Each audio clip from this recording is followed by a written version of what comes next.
आखिरी काम। एक बूढ़ा कारपेंटर अपने काम के लिए काफ़ी जाना जाता था। उसके बनाए लकड़ी के घर दूर दूर तक प्रसिद्ध थे। पर अब बूढ़ा हो जाने के कारण उसने सोचा कि बाकी की ज़िंदगी आराम से गुजारी जाए और वह अगले दिन सुबह सुबह अपने मालिक के पास पहुंचा और बोला, ठेकेदार साहब, मैंने बरसों आपकी सेवा की है, पर अब मैं बाकी का समय आराम से पूजा पाठ में बिताना चाहता हूँ। कृपया मुझे काम छोड़ने की अनुमति दें।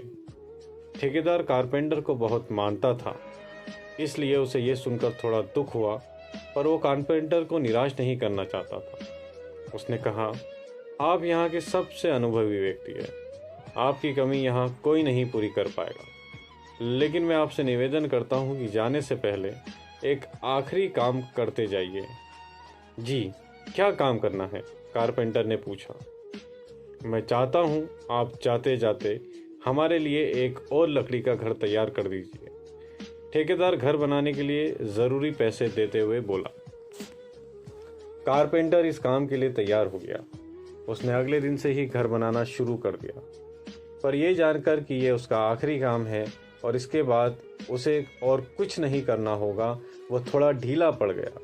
पहले जहां वह बड़ी सावधानी से लकड़ियां चुनता और काटता, अब बस काम चलाऊ तरीके से ये सब करने लगा।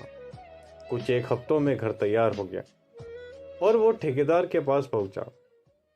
ठेकेदार साहब, मैंने घर तैयार कर लिया है, अब तो मैं काम छोड़कर जा सकता हूँ।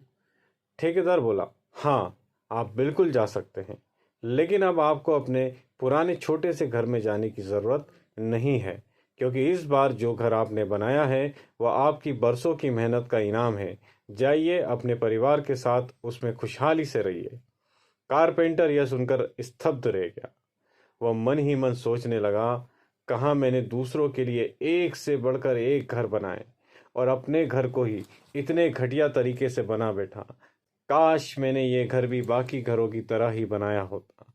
फ्रेंड्स, कब आपका कौन सा काम किस तरह आपको अफेक्ट कर सकता है, ये बताना मुश्किल है। ये भी समझने की ज़रूरत है कि हमारा काम हमारी पहचान बना भी सकता है और बिगाड़ भी सकता है।